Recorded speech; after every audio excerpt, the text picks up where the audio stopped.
Dear Mama Colleen, itago mo na lang po ako sa pangalang Liza. 19 years old, taga Cebu po ako. Ibabahagi ko lang po itong kwento ko kung paano ko po iniwan ang pamilya ko para sa taong mahal ko. Ito na nga po, no? Mama Colleen, tumigil po ako sa pag-aaral dahil mahirap lang po kami at marami po akong kapatid. Bale, 6 kaming magkakapatid, 1 lalaki at 5 babae. Ako po ang panganay. Kaya nagdesisyon ako na magtrabaho na lang muna. Hindi po ako nakapagtapos ng pag-aaral at may kapitbahay kami na sakto po naghahanap ng tao, kaya agad-agad po ako na nag-apply, Mama Colleen. Nais ko na rin kasing matulungan ang mga magulang ko po. Hindi ganun kalakihan ang naging sahod ko, pero kaya na para makabili ng bigas at ulam para sa aming pamilya. Kahit sobrang hirap, Mama Colleen, ginawa ko ang lahat para makakain lang ang mga kapatid ko ng maayos. 2 buwan na po ako namamasukan dito nang makilala ko si JJ na isang lechonero. Dito lang siya sa may tabi na tindahan. Naging kaibigan ko siya at hingahan ng aking mga pinagdadaanan. Hanggang lumipas pa ang mga araw, niligawan na ako ni JJ. Aminin ko naman na hindi na ako para magpakipot pa. Gusto ko na rin si JJ. Kaya hindi naglaon, sinagot ko na siya. Ramdam ko yung pagmamahal niya sa akin. Ganon din naman ako sa kanya, Mama Colleen. Isang araw, dinala niya ako sa bahay niya. Siya lang po mag-isa na nakatira doon. Nangungupahan lang siya. At yun nga, sa pagdala niya sa akin doon sa bahay niya, may nangyari na sa aming dalawa. Opo, Mama Colleen, may nangyari na po sa amin ni JJ. At dito na po kami nagkaroon ng problema nang malaman ng magulang ko na may boyfriend ako. Nung una po hindi ko sinabi sa kanila kasi alam ko na ayaw pa nila na magkaroon ako ng boyfriend na mahirap din tulad namin. Laging sinasabi ng magulang ko na kung pipili ako ng magiging boyfriend lalo na ng mapapangasawa, sa foreigner na lang daw. Para daw mas maganda ang aking kinabukasan. Kaya lang, hindi yun ang nais ng aking puso, Mama Colleen. Hindi nais ng puso ko na magpakasal o maikasal sa foreigner. Kaya kahit labag sa loob nila ang pagkadisgusto nga nila kay JJ, inilaban ko pa rin si JJ. Ginawa ko ang lahat para magustuhan nila si JJ. Kahit po si JJ wala rin namang pinapakita na masamang tinapay sa kanila. Pero talagang madiin ang pagkakasabi nila na ayaw, hindi pwede, itigil na namin ang anumang meron sa aming dalawa.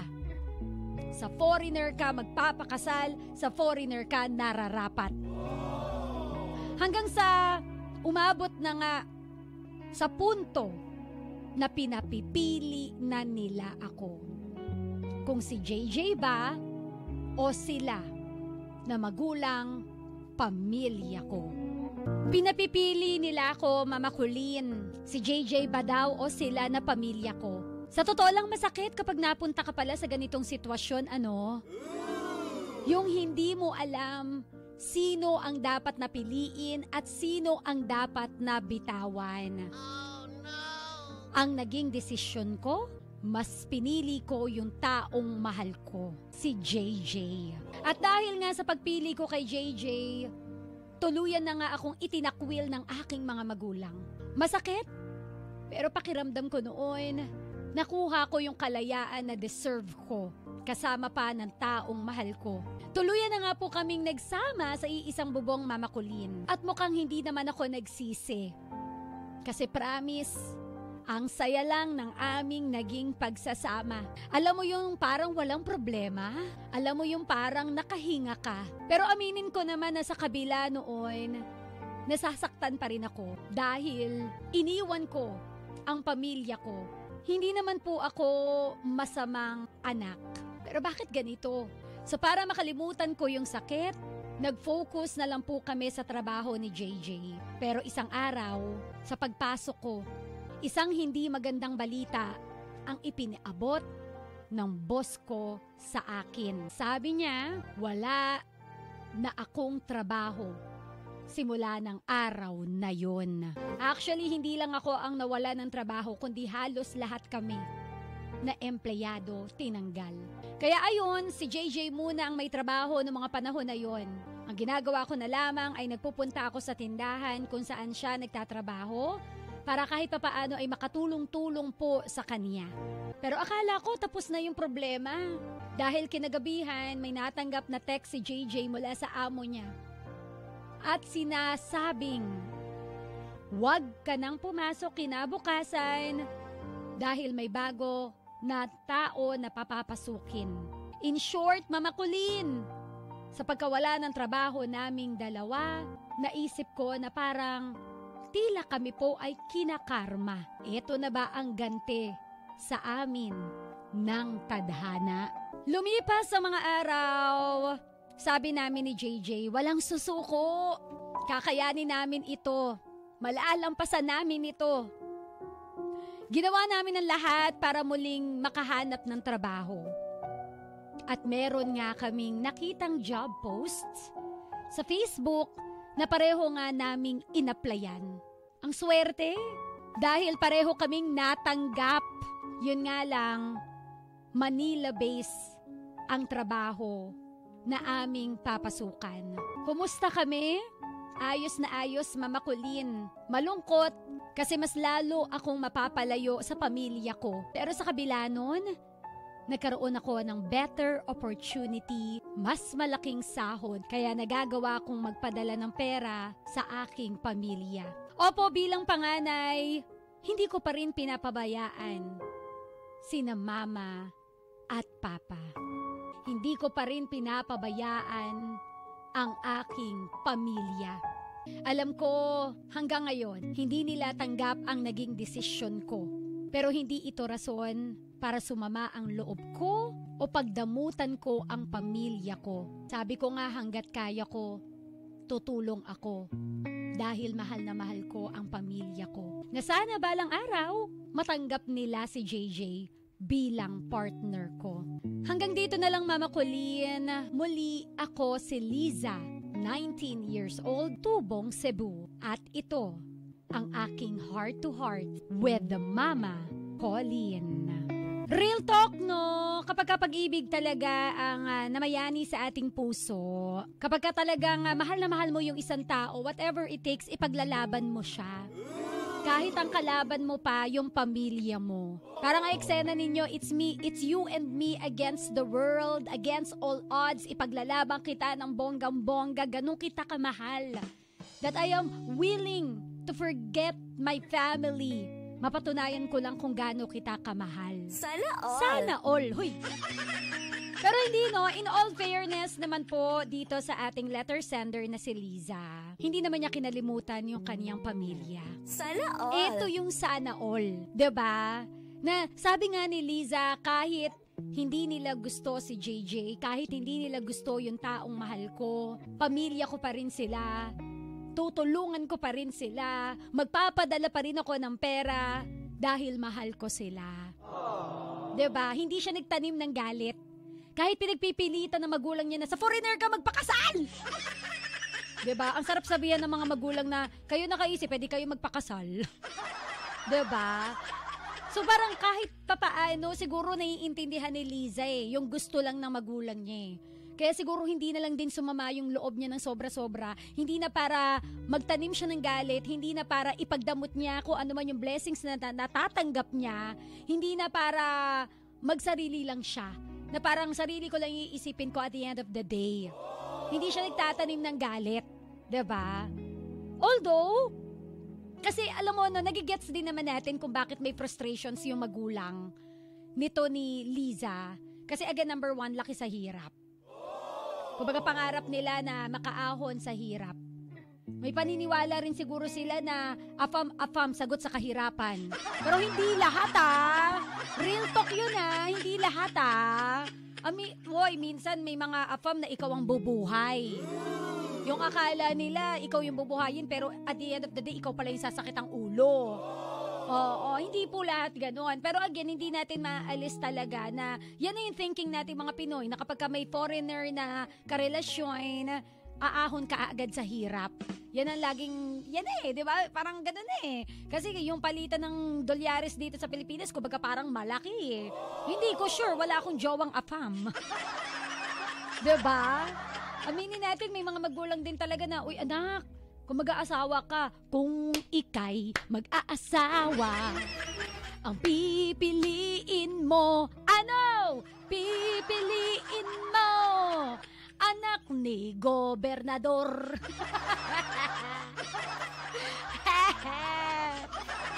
Diba?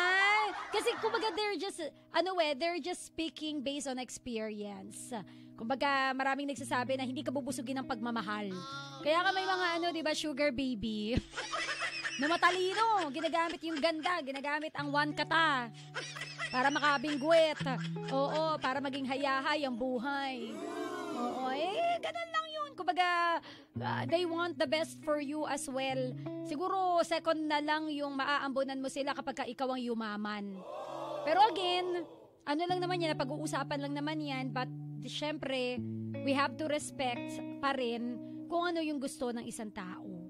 'Di ba? At the end of the day, kung ayaw niyang mag-afam, kung gusto niya pa rin yung katulad nyo na level-level lang kasi hindi siya komportable sa mas higher level sa kanya, wala tayong magagawa. Pero wag naman sana na umabot na itatakwil mo yung anak mo dahil lang hindi nasunod yung gusto ninyo. Kasi parang lumalabas tuloy na kaya gusto nyo lang mag-asawa si ate girl ng afam para nga again, mabahaginan kayo kung ano man yung magiging blessing niya kay afam. Diba? So, yun. Wala na akong masabi. Oo. Gusto ko na lang kumanta ng kung ako'y mag-aasawa, ang pipiliin ko, pipiliin ko yung lechonero para libre ako sa lechon. Charing. Wale. Basta ako lang, no? Wala ka namang problema, Liza. Sabi mo naman, masaya ka. Sabi mo naman, mas malaki-laki na sahod mo. Nakapagpapadala ka pa rin sa pamilya mo. Yung hindi mo kinailangang mag-asawa ng mayaman para mabuhay sila. Kumbaga, dugot pawis mo pa rin. Kumbaga, kahit pa paano mayabang ka na, uy, 'di ba? Sa bulsa ko galing 'yan. Hindi dahil nakapag-asawa ako ng mayaman.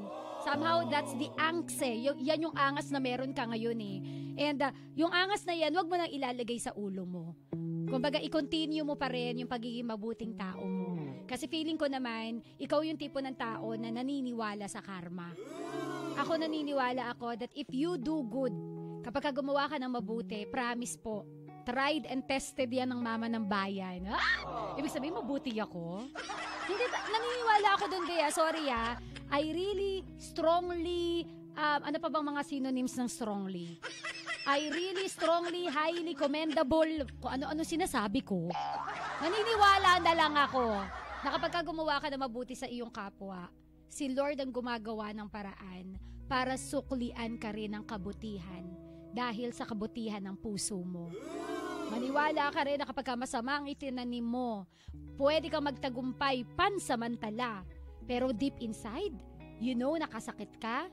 Deep inside, you're not happy. Kasi alam mo na may tinapakan ka.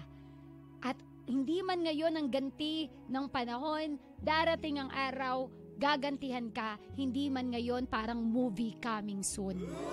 So ganun lang yon. Just continue tulungan ang pamilya mo kung kailangan ka talaga nila. As long as kaya mo ring buhayin ang sarili mo. Isa pa, huwag ka lang siguro magpadala ng pera. Tulungan mo sila ring maghanap buhay. Kung yung may mga, di ba 19 years old ka, may mga mas nakakabata ka pang kapatid, turuan mo rin silang kumilos. Kung pwede mo silang bigyan ng kabuhayan na magsusustain sa kanilang pangangailangan. Kasi hindi rin naman habang buhay na dedepende sila sa'yo. Ang eksena mo ngayon, you are the breadwinner eh. Yun yung nakikita ko sa'yo eh. At napakaganda lang ng upbringing ng magulang mo sa'yo kasi yung puso mo talagang willing ka to help. Hindi ka madamot na tao. At kapag hindi ka madamot na tao, mas lalo kang uulanin ng blessing, sinasabi ko sa'yo. Totoo yun. Totoo yun. Kaya just continue and isip ka na lang siguro ng iba pang pwede nilang pagkakitaan habang nandun nga sila sa Cebu na pwedeng mag-sustain pa sa kanilang pangangailangan. Kumbaga, kung talagang gusto mo silang tulungan, hindi lang basta magpadala ng pera, again, turuan mo sila on how to fish. Kasi paano pag nawala ka? Life is short. Hindi natin alam ang buhay. 'Di ba? Paano kung nawala ka? Saan sila huhugot? So aside sa pagpapadala ng pera, turuan mo sila paano mangisda. And lastly, eto ate advice, mama advice lang sa'yo, Liza. 19 ka pa lang eh. So wag ka muna mamadali mag-anak ha. Oo, yung anak darating yan sa tamang panahon. Yung obligasyon ng pagkakaroon ng anak, iba kasi yun eh. 'Di ba? Wag ka muna mag-anak. Pero kung gusto mo na, bala ka. Bakit ba dinidiktahan kita? O, balik na lang ako dun sa advice ko. Just continue to be the bigger and better person. And naniniwala ako na God will do the rest. Siya na ang bahalang gumante sa kabutihan ng puso mo. 91.9